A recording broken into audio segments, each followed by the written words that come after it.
Okay, welcome to the live Anchor of Hope.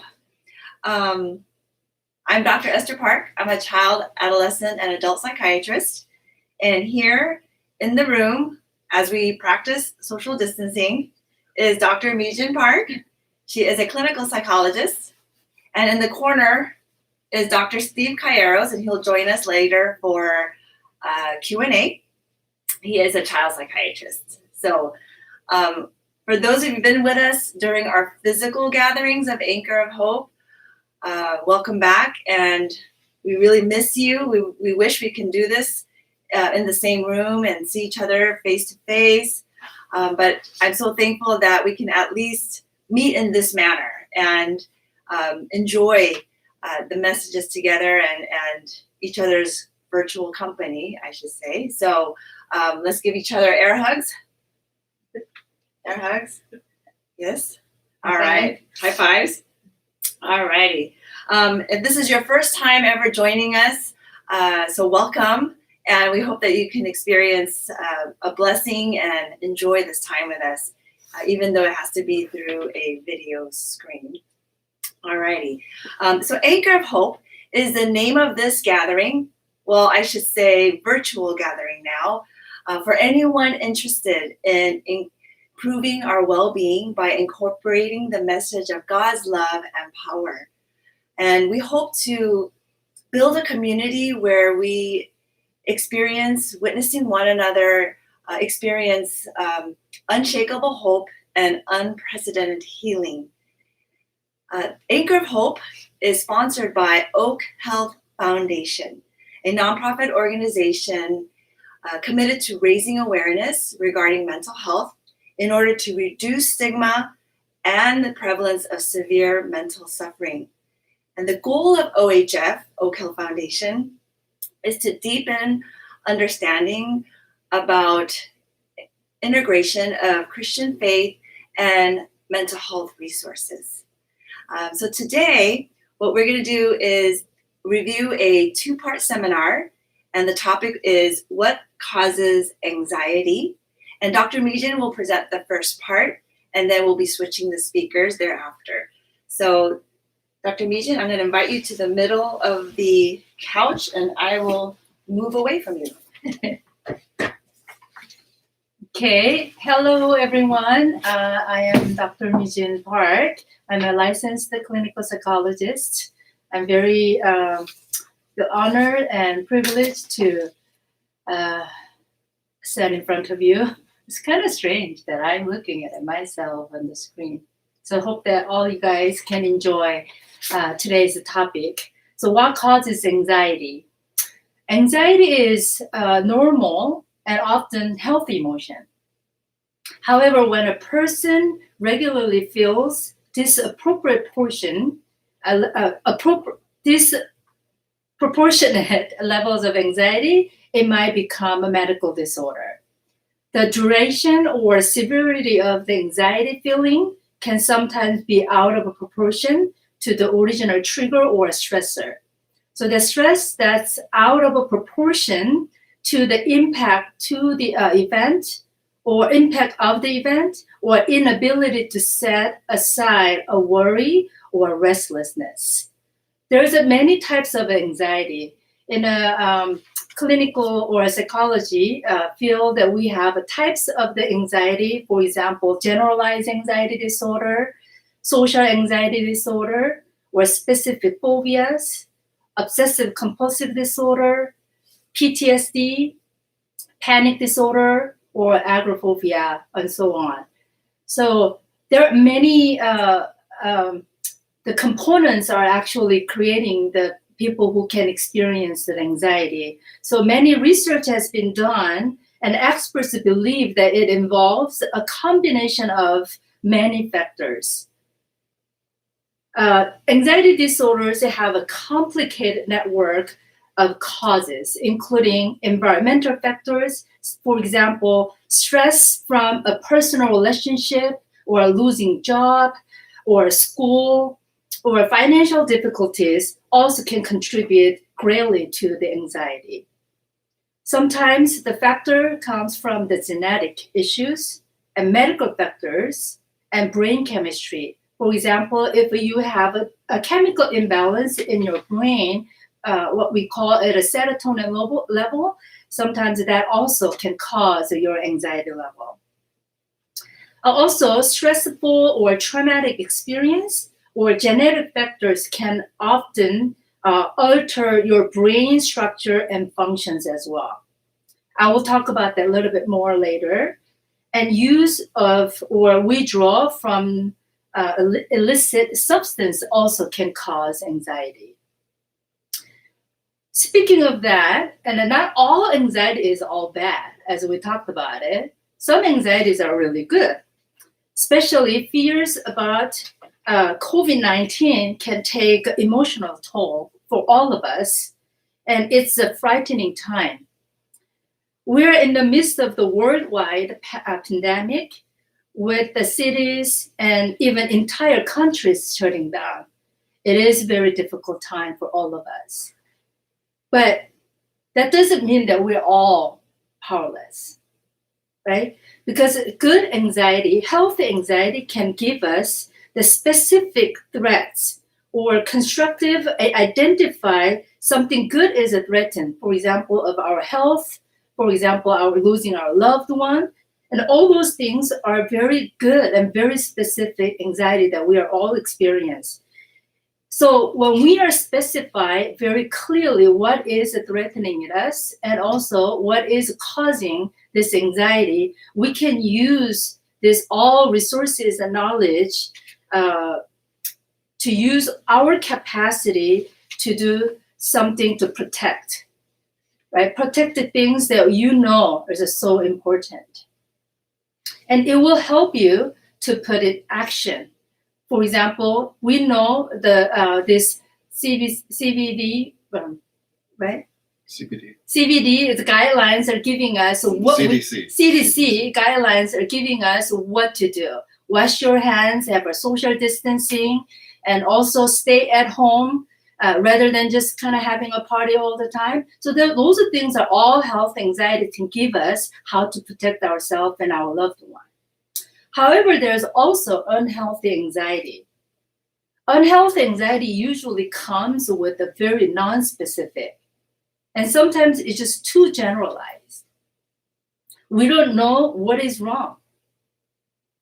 Sometimes this unknown situations or unknown, the fear that we have in our mind make us debilitating and make us powerless. When we are in an unhealthy anxiety mode, it makes us unable to act or unable to make a decision of what we can do about it. Oftentimes in our clinical setting, person who are experiencing severe anxiety is unable to say or to know what really cause for them to be afraid of. When patients are in anxiety states, they will report that their inability to know what they're afraid of sometimes make anxiety so painful. One of the psychologists suggests that sometimes when we are experiencing this severe anxiety, it seems as if in proportion to the increase of anxiety, objects or contents of the fear, it disappears more and more. So then what causes our anxiety? Let's look at the biological factors of the anxiety. When someone confronts a dangerous situation, we have two parts of the brain is active and relay the sensory information about the danger. One part extends to the cerebral cortex. That is the more outmost parts of our brain, which is helping us to think or decision making. The other parts are involved deeper structure called the amygdala. This is a central part to the emotional processing. The amygdala, the inner parts of our brain structure, is it monitors the body's reaction to the environment, evaluates events' emotional significance, and organize responses that person may or may not be conscious of. Although several brain the circuits are activated simultaneously, the amygdala initiates a fast response to the danger. It communicates with the hypothalamus at the base of the brain, prompting quick release of the hormones that raise heart rate or blood pressure, tense the muscles, and generally ready to body to fight or flee. When this system is activated before the cerebral cortex, where it will help us to think and make a decision. It's ready to body to fight or flee. Oh, I repeat that.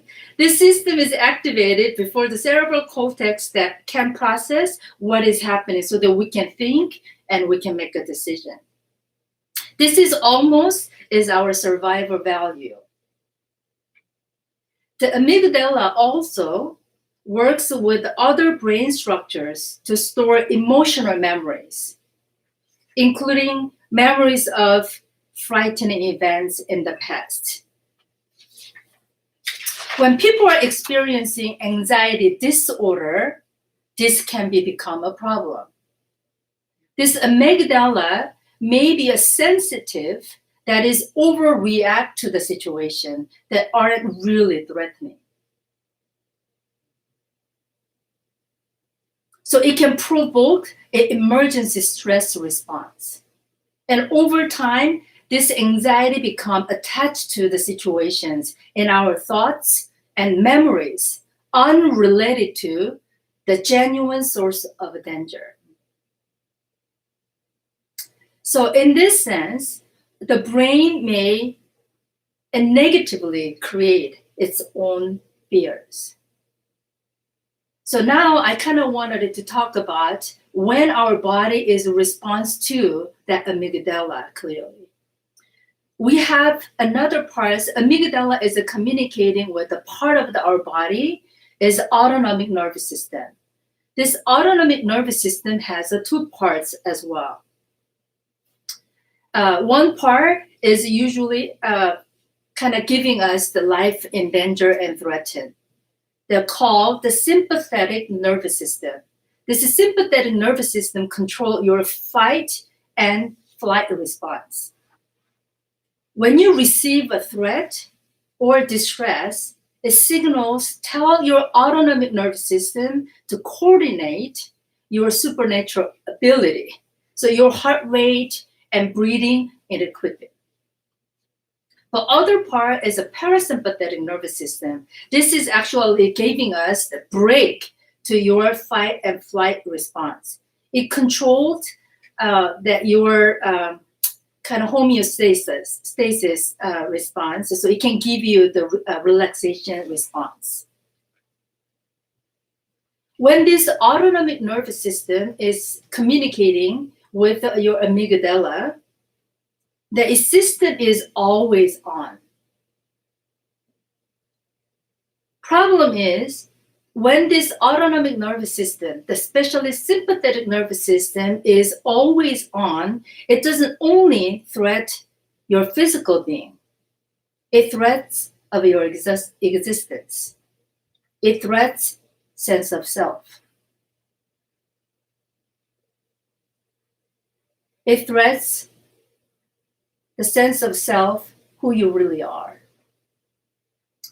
One of the American psychologists, Rolly May, was mentioning that anxiety is when we feel when our existence is threatened. Anxiety can come, the cause of anxiety is when something you have put your real security is threatened. Something you had control over is out of your control. Something that made you feel like you have identity is taken away. If we are putting our value and our worth is in something else, for example, is a relationship. If that relationship is threatened, then we feel anxious. If we put our value and our success and worth into the finances, if that finance is taken away, then we will feel anxious. If we put our value, our core beliefs into the good health, if your good health is threatened, then we will feel anxious. So we have the questions. What makes us today anxious? I just reviewed the very brief about the psychological point of view and the biological point of view, and also neuroscientific point of view, what causes for the anxiety. But we cannot omit the spiritual portion of what causes anxiety, and we have an answer for that. So I will invite Dr. Esther to continue with the spiritual portion and how to understand what causes the anxiety. Thank you, everyone. Thank you, Dr. Mujin. Let's give her a hand for a great review. All righty. I need the whiteboard, so give me a second. This is our very, very first live presentation through video live platform, YouTube. Thank you, YouTube, for making it free. So forgive our getaway of doing things right now. All righty. Can you see that board? Mm-hmm. Okay. All righty. So thank you for that wonderful review.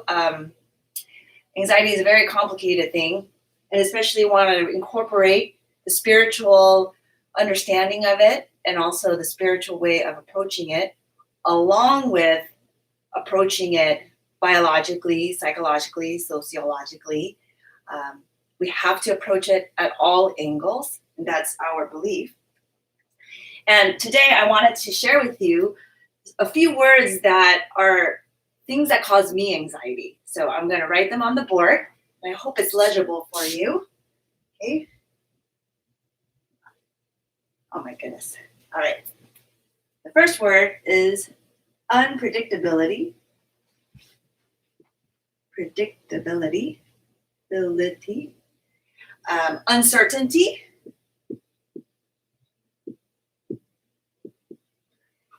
How about the unknown? Definitely causes me anxiety. The uncontrollable.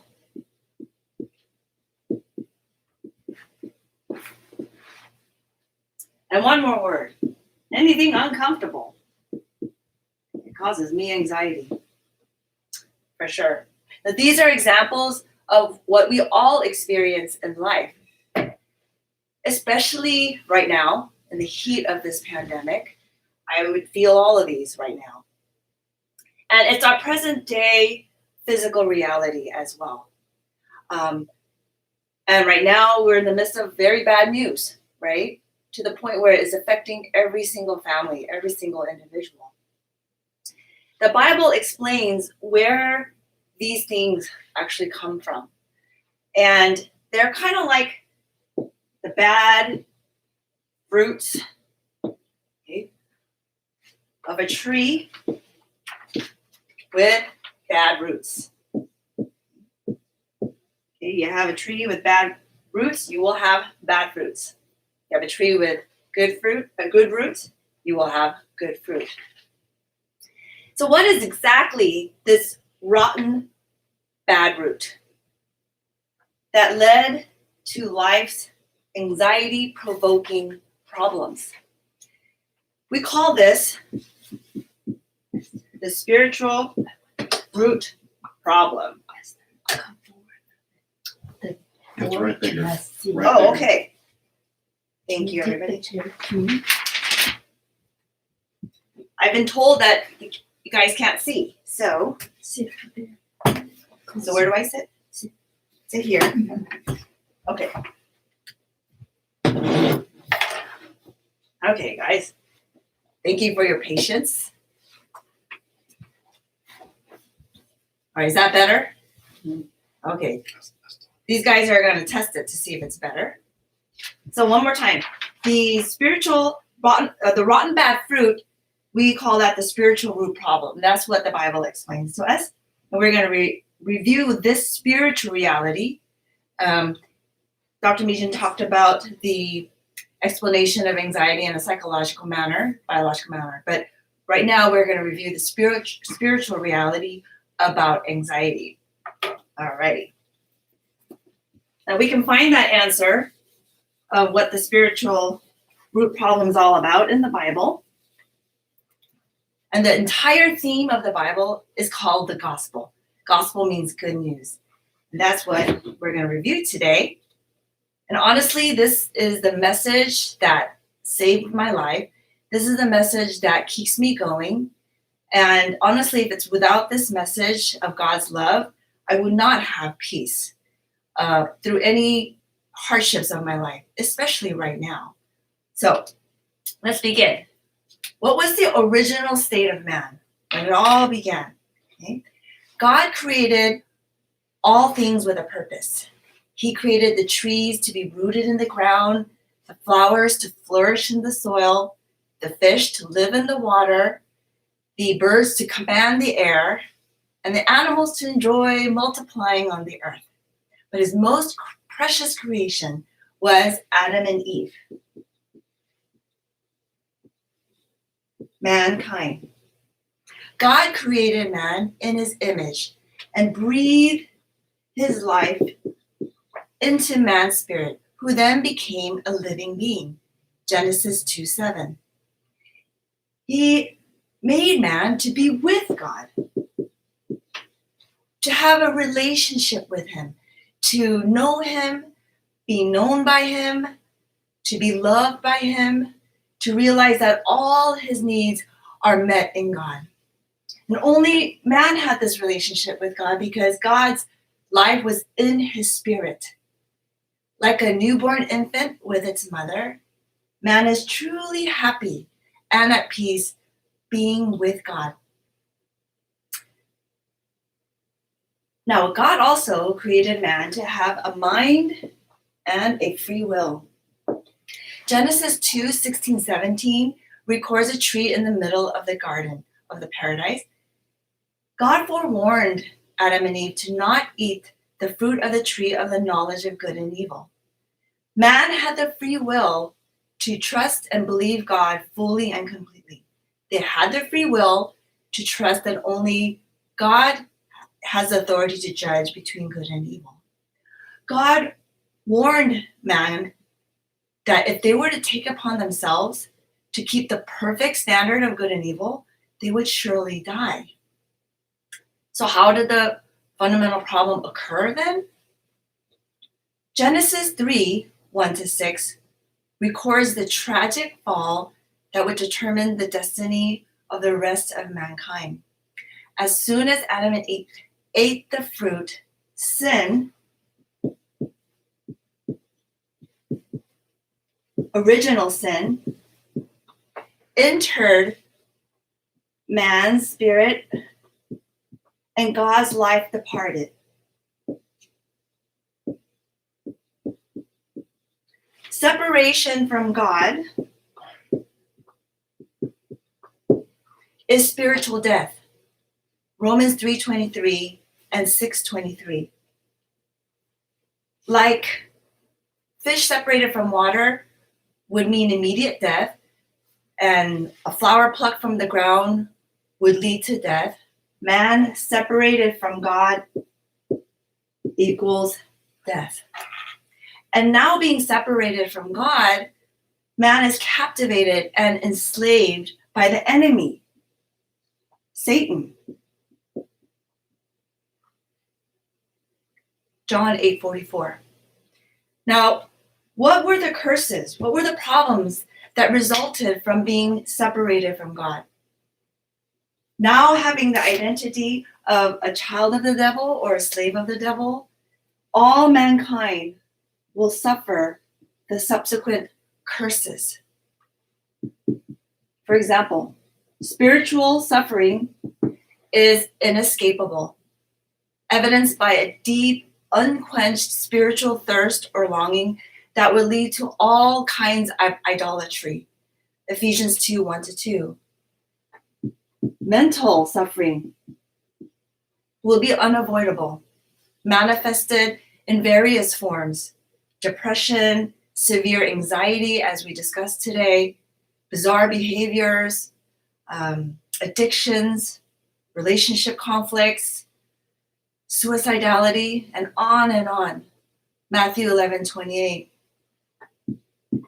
No one can deny, especially right now in the whole wide world, that everyone will eventually experience physical pain, injury, and disease, many times without a cure, despite advancing medical technology. Acts 8:4-8.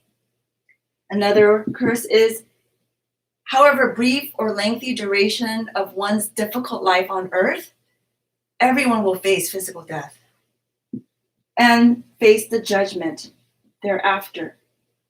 Hebrews 9:27. And some may refuse to believe or acknowledge that the curses we experience in life will be passed down to the next generation. But Exodus 24:5 tells us that is clearly not the case. So how does man try to solve this problem, right? To escape these curses or to make one's life better, man has tried to use his best human effort or ability to alleviate or save oneself. Either in a religious manner or not, man trusted in his own good works, Galatians 2:16, or in philosophy, Colossians 2:8. But what is the good news? The bad news is this fundamental problem has occurred. The curses are inevitable. We're experiencing them now. Man can't solve it, has tried. The good news is that God solved it. God made the way. In the same chapter that records the fall, Genesis 3, God provided the solution that man can never achieve on his own. Genesis 3:15 revealed that God made a way. All of the Old Testament is a foreshadow of who that Savior is and how he will come to fulfill that covenant promise. And he is Jesus, who is the Christ.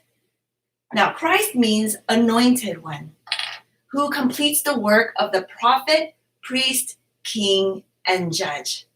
Now, Jesus was that true and final prophet, who is the bridge between me and the holy God. John 14:6 says, I am the way, the truth, and the life. No one comes to the Father except through me. He was the sacrificial priest who shed his own blood for us to cleanse me from all sin. Romans 8:2. And he was the conquering king who destroyed the enemy, Satan, and frees me from eternal bondage. 1 John 3:8. And he's also the final judge. Revelations 20:10. Now, Jesus accomplished the work of the Christ through death on the cross and through the resurrection. He declared, because Jesus is the Christ, he's the only one, he's the only Savior that can deliver all mankind from the fundamental spiritual root problem of sin, Satan, and spiritual death. He declared, it is finished. The work of salvation is complete. So, how can I be saved then? John 3:16 says, for God so loved the world that he gave his one and only Son, that whoever believes in him shall not perish but have eternal life. God loves us so much that he would rather die than to be separated from him.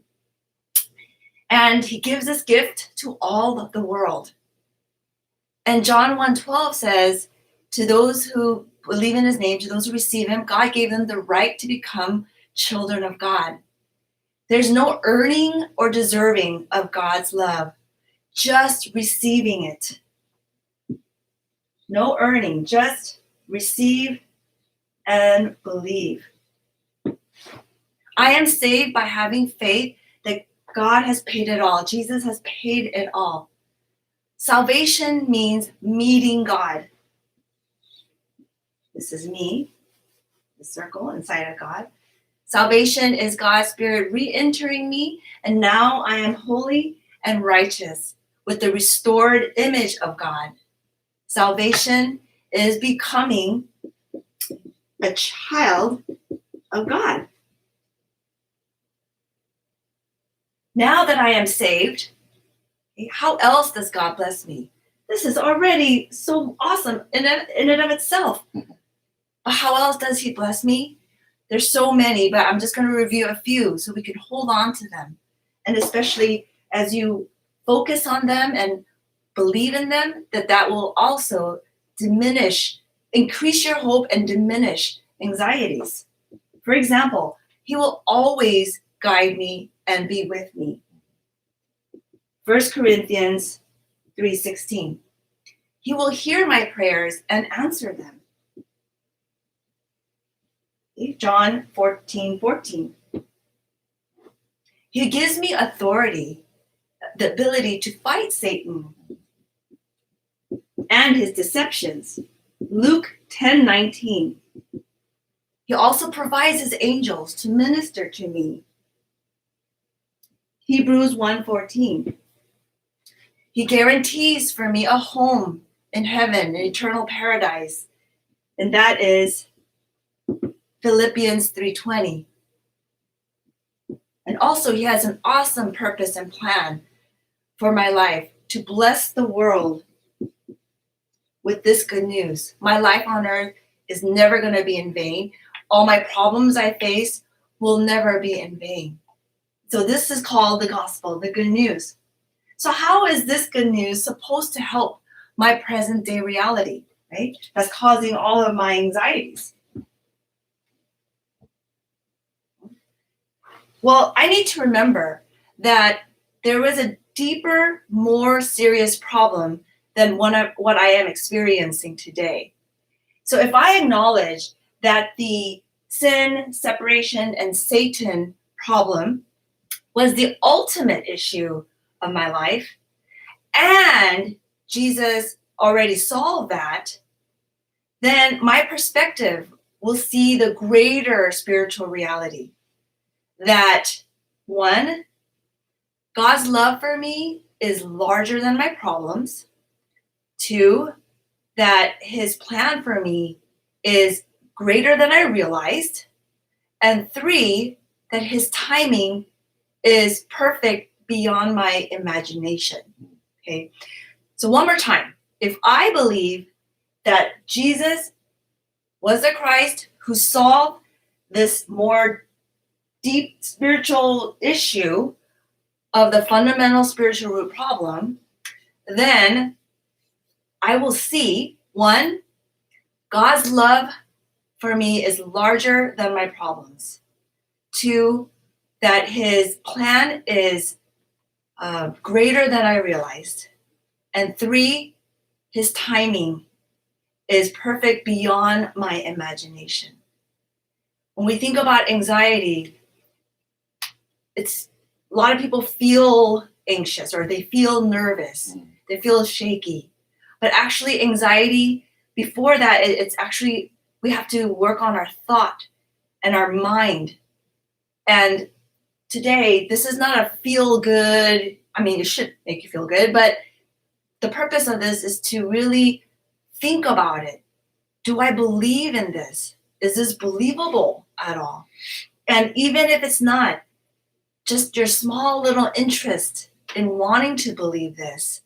Is this true? Is this really the answer?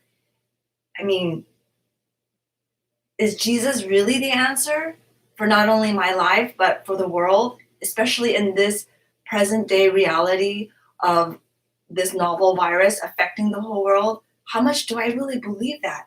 That is the true question.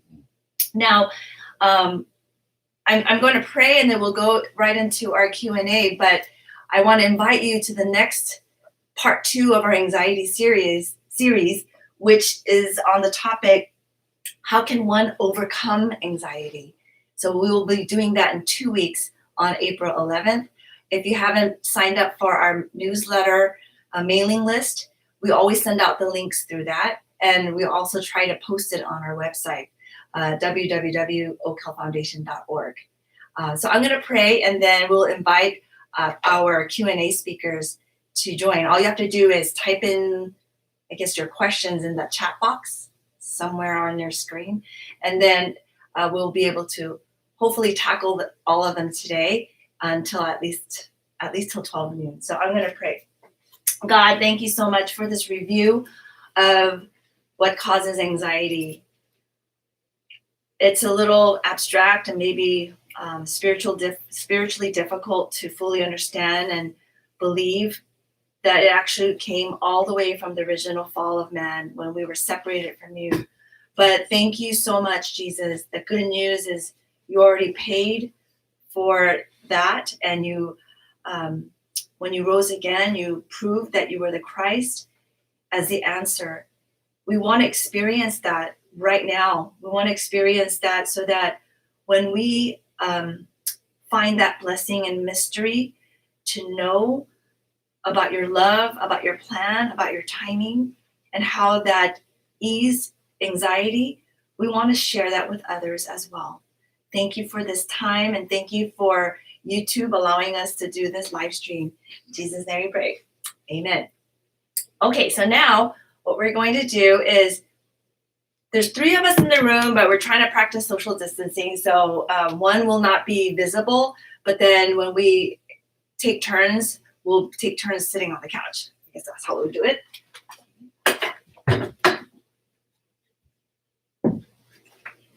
So give us a minute. So Dr. Heejin, if you could sit over in that corner. Yeah, and Dr. Sleep should be in Mm-hmm. So just sit here, open these. Okay. Yeah. All right, Donna, if you can help us. Oops. It's okay. All right. So Donna, can you lead us? Type your questions, Scoot guys. over more. This is question and answer time. Getting a lot of amens. Amen. We're getting a lot of amens, but not enough questions. That's okay. That's okay. Donna could ask a first question if you want. Start us off. Question? Well, thank you. Thank you for being here and listening. I admit it was a little awkward staring at the webcam and myself. Do we have some questions on Yeah, we actually have some very good questions. Okay. All right. So the first one that I'm seeing here, it says, how can we remind ourselves about this gift from God? Ooh. Somebody go first. I think what helped me 20 years ago when I heard this message was to say it to myself every day. Because the more I say it to myself, the more I'm going to remember. And then when the problem comes, then I will apply these answers to the problem. So I think the more we remind ourselves and try and repeat this message to ourselves every day, that's what helped me. Dr. Regent? Okay. Sweet. Yeah. Music with chairs. Okay. Especially during this time, I really believe that social distancing doesn't mean that social isolation. There's a many different ways that we can connect with one another. Priscilla yesterday was reminded us that even with the text or the social media, that we can share the Bible verses or of our thoughts and prayers instead of constantly watching TV and news, right? So when we are watching the news, what's going on, sometimes it will give us some more anxiety because we really don't know what's going on. So sometimes you just needed to be away from that, but kind of creating the community or belong to the community to share and also hear from others as well. So she said, share our faith. Yeah, share our Or faith. share our faith. Instead of anxiety, because anxiety can also be contagious, according to what Priscilla said last night. Also, hope and the faith can be contagious. So we can share the faith with others and pray together. Did you want to add to that, Dr. Esther? Yes. Maybe I can see another question that kind of came in light of all of this. Okay, I think it's very similar. Yeah, sure. DJ asks us, when someone is feeling anxious, it is very hard to think. Any advice? So there's that praise song. When I'm feeling anxious, that's when I start praising. So that's automatic. For me, that's automatic. Once I start feeling anxious, I start praising the Lord. I start praying for God to reveal his answer to me. And then I start holding on to the message that Esther shared with us. I am a child of God. And because I'm his child, he's going to take care of me. And because I'm his child, he will supernaturally get me through this. And because I'm his child, he's got a plan. He's going to work it out. Even if I have some trouble, he's going to turn it into a blessing. So I think those are the things that really help me. I understand that question as when you're that anxious and your heart is pounding and your mind is swirling, it will be very difficult to think. It might even be difficult to remember all of that really awesome recommendations. So I think practically to improve or strengthen your autonomic system is probably the first thing I would do physically, because if I'm breathing too fast and I don't have enough oxygen going to my brain, my sympathetic system is overtaking my parasympathetic system, it will be difficult to breathe. So practicing deep breathing, inhalation, I think it's inhalation through the nostrils, very, very deeply, slowly, and then exhaling with your mouth slowly, and then feeling your heart rate decrease. So I'm going to ask Dr. Mejan to help us practice this actually. Okay. So I mean, maybe some of you are not totally anxious right now, but we have to actually practice this so that when those anxiety attacks, that panic attacks come, you can kind of remember to do this, and it definitely will help decrease it so that you can think, so that you can apply other cognitive strategies. So help us practice and teach us right now. So yeah, it's a kind of practical. The exercises that sometimes we actually help our patients. What we call that is autonomic, autogenic training. Okay, so the autogenic training means, again, controlling your autonomic nervous system. Before I'm kind of getting into the exercise, I will explain to you why and how it will that work. So Dr. Daniel Siegel used the head model of the brain. So pretend that this is my brain, is right here. This is a frontal lobe, right? The parietal lobe and occipital lobe are connected to your the spine. Spinal cord, right? So when you are actually looking at the frontal lobe, as I mentioned during the parts 1, this is area that it will help you to think and make decisions and organize what's going on. But right under, remember the deeper parts of the brain, amygdala is right here. So when this part is anxious, when this is overreacting these parts of our frontal lobe brain flipped. When this emotional part, amygdala, our limbic system is acting it out, these parts of our brain is flipped. That's why you cannot think. So we have to control this so that our brain frontal lobe can come back. So then how can we control this amygdala, right? That's the question. When this emotion is overtaking, we can't think. This part is connected to our body. What Dr. Esther just mentioned is autonomic nervous system. When this amygdala is acting out, overreacting sensitivity, is kind of giving you the sympathetic nervous system. The reason why it's said autonomic nervous system is because autonomic involuntarily happening. That's why breathing is faster.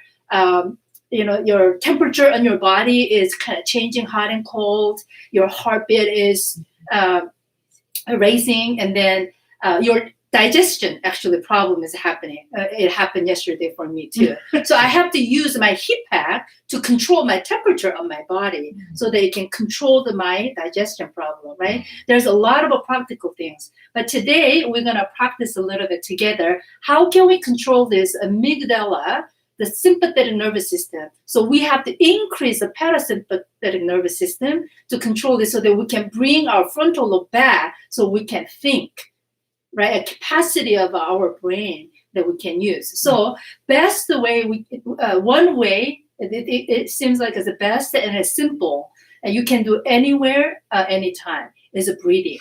So you cannot think, however, you can put your focus and attention to different way.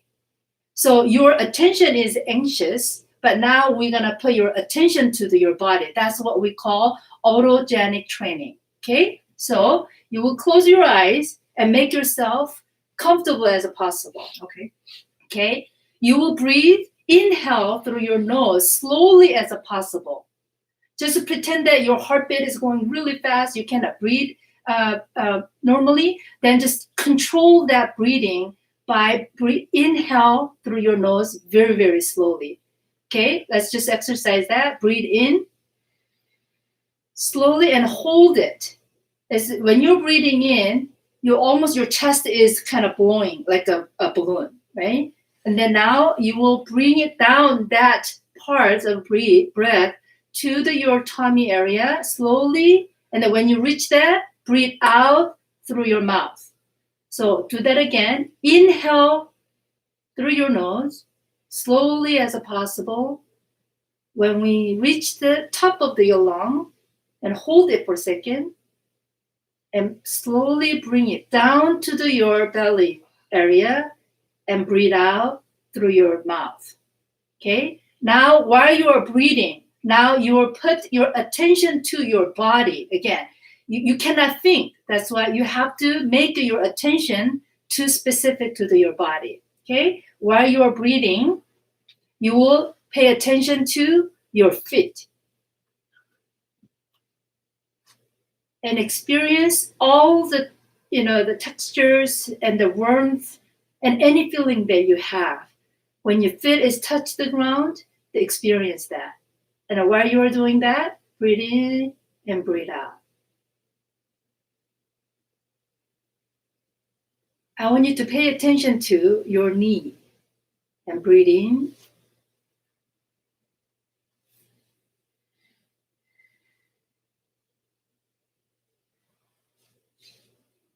Breathe out through your mouth. Breathe in. I want you to pay attention to your thigh.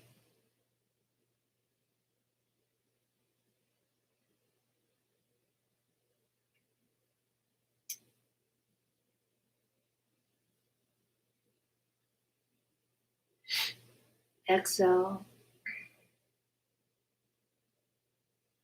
Pay attention to your hip. Now I'm sitting on the couch and then just experience at all the senses that you have. Just pay attention to your hip and continue to breathe.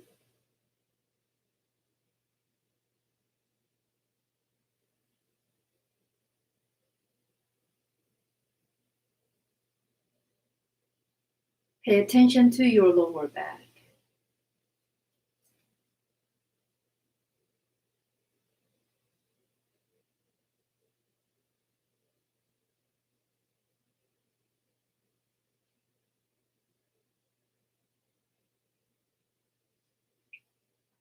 Pay attention to your shoulder.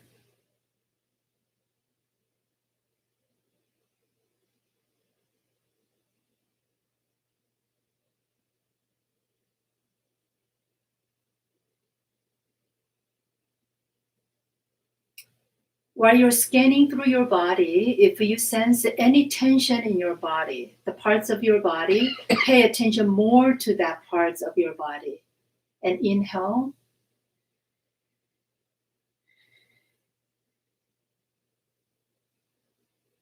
Exhale. Let's do that one more time.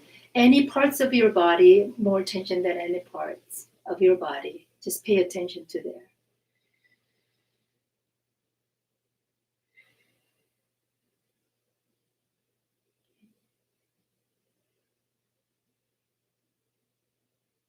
When you're ready, slowly bring the awareness and open your eyes.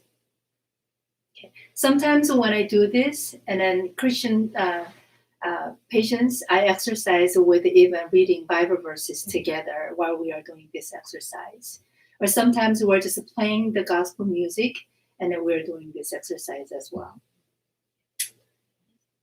Thank you. So thank you, DJ. That was a really great question that actually I think benefited all of us to practice this. But DJ said thank you, doctor. So that's exactly what he was referring to when the anxiety is so overwhelming. So thank you for that. Andrew and Annette ask really good questions as well that I feel like we can fit in together. So Andrew asks, what are some simple verses, prayers that can be remembered to help bring oneself back into focus when being struck with moments of anxiety? So his is more of like a general question of any moments of anxiety. And then Annette asks, what can we say to bring comfort to those that are anxious and struggling with their faith, especially in these trying times?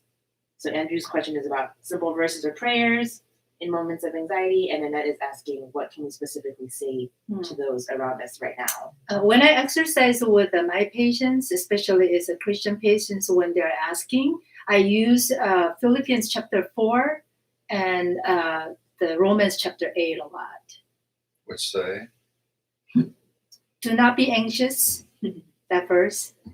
And then nothing can be separated us from the love of Jesus. That's the Romans chapter 8. I think there's also some Psalms 24, I think, which talks about how God will comfort our anxiety, how God will heal our anxiety. So I think Psalms 24 is also a good one. Another one is, it's okay. We're going to practice social distancing. I think another one is 1 Peter 5:7. I was going to review that maybe next time.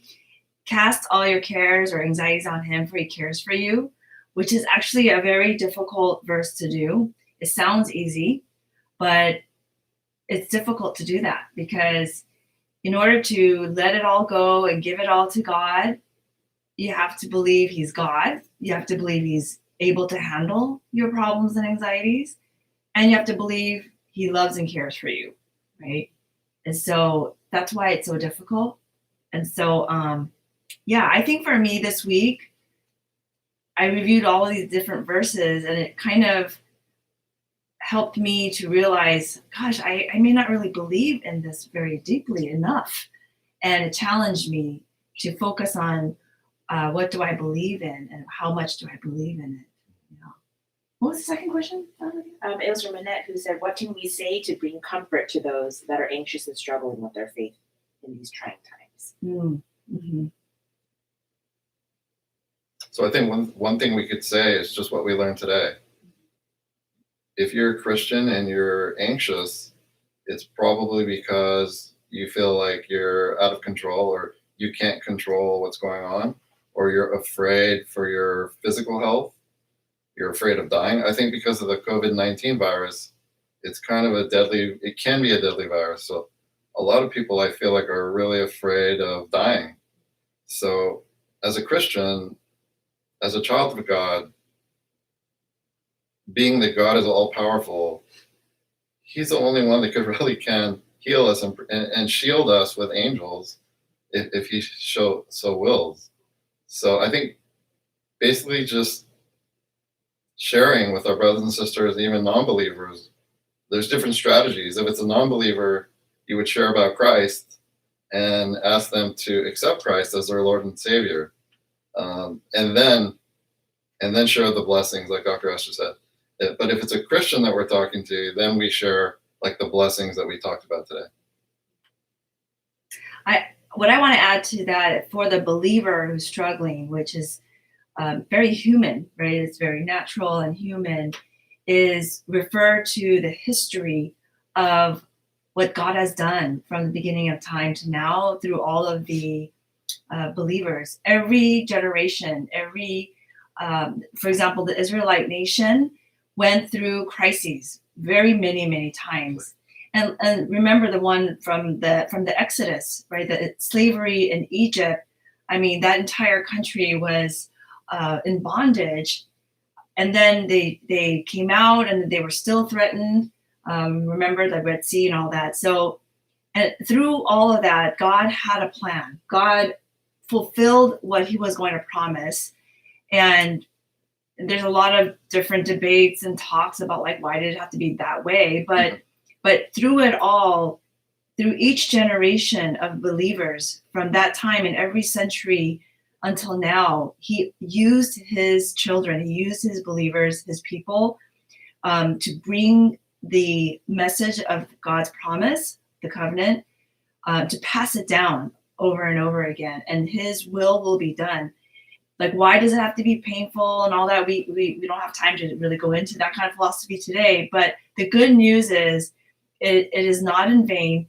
And we have to look at the bigger picture of the spiritual battle.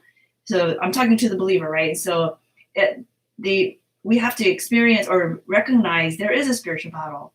The spiritual battle of the enemy, for example, using this situation, right, to really break people up, break nations up, and cause divide and cause racism. But the second part of the spiritual battle is within us, about belief, about faith, about destroying our peace and wrecking our joy. And so that's the other spiritual battle that we have to open our eyes to regarding this time. And I feel that there was an evolution even for me throughout the week, because first half of the week, I was very anxious. I was very upset, very angry constantly. And through preparation of this weekend, like this Anchor Hope, which I'm so thankful to all of you to let us do this and do it together, it started to change, to make me realize, wow, the invisible enemy is not just this coronavirus. The invisible enemy is actually Satan and what he's doing behind the scenes. Yeah, and also kind of be there for them and be an ear for them, so that they can hear that, or they can see that this is not only their problem, it's everyone is going through the same situation. So if we are there to listen and validate, it is a difficult, it is a serious, and it is anxious time. So the validation could be also good. Again, it's a social distancing doesn't mean the isolation. So we we can talk, and then we can communicate with one another and be there for them. Yeah, so I think what Dr. Meejan's saying is a lot of times just listening to your friend, just listening to them and acknowledging what they're going through, a lot of time that's very healing for your friend. Thank you so much. For those who are writing notes, can we repeat the verses that you guys also shared so that they can refer to it throughout the week? The verses that you find encouraging. Sure. Okay. Philippians 4, 16 to 2. No, Philippians 4, 6 and 7. Yeah. Or And 7 and Julie says that's her favorite verse too. So. Okay, and the Romans 8, is it 31 yeah. to 39. Or 31 to the end of the chapter. Mm-hmm. And then Psalm chapter 23 is also Psalm good. 23 and 1 Peter 5:7. Amazing. I hope everyone got that down. And if you guys find yourselves in moments of anxiousness, to refer to those throughout the week. We have one final question in our list of questions here, and it's a little bit different from the ones that have been asked thus far. Song asks us, oh my gosh. Here we go. Sorry, I lost my live chat. Song asks us, what are some examples from specific life situations that cause social anxiety? So I hope everybody heard that, but that's a very good question. What could cause someone to have social anxiety?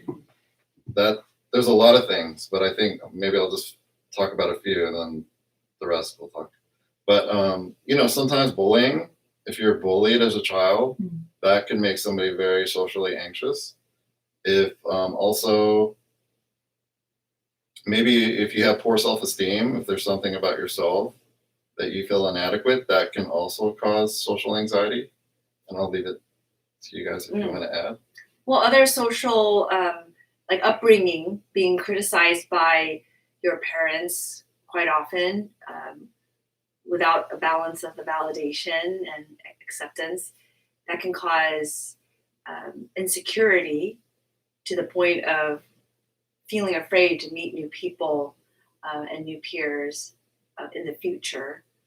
I would have to also add, sometimes none of that has happened in someone's life, and they start to develop social anxiety, or they started to use street drugs and alcohol, Marijuana. and then, and like, for example, marijuana, alcohol, and they change their behavior while intoxicated or while tipsy at a party, for example, and then now they don't even know who they are and how to act while they're not intoxicated. And that can also indirectly just cause insecurities about being judged. We should talk about actually the criteria of social anxiety or social anxiety disorder, which is the anxiousness that comes from the perception of I'm going to be judged by someone else, or I'm going to make a mistake and make a fool out of myself. That is one of the main criteria. Mm-hmm. Therefore, avoiding social to the point where it causes an impairment or stress in your life. Mm-hmm. Great. Good answer. I think so. Did anybody else want to add to that? That brings us to the end of all of our questions. Thank you everyone who connected with us today. And I really wish I could see everyone's faces and say hello, like the way we hang out afterwards, but maybe we can just, do that through email. We do have a general email box, oakhillfoundation@gmail.com. Mm-hmm. And if you are struggling specifically and you would like some prayer, feel free to email that email box. And those of us who are on staff, we will bring that up to the Lord for you. So thank you so much. Yes. Yes. Also, don't be afraid to ask for help. If you're really struggling with anxiety, find a counselor. Don't be afraid to get help. It's important. Yes. Thank you. I was going to actually say that. These seminars are great, but this is a very general presentation, right? Everyone has their individual situations and needs, from to the low to the high severities. So we are a group that encourages to receive help if you need it. I encourage for you to even get an evaluation, even if you don't know if you need help. And sometimes it only takes one session to realize that. And so I want to encourage you. If you need medication because there's a biological issue, we encourage that. We prescribe it, so we encourage that if you need it, if it's indicated. So we encourage you about that too. The next Anchor of Hope most likely will be live streaming is April 11th. Is that correct? Yes. April 11th on how to overcome severe anxiety. So thank you so much. Thank you. Say bye. Thank you, everyone. Thank you, everybody.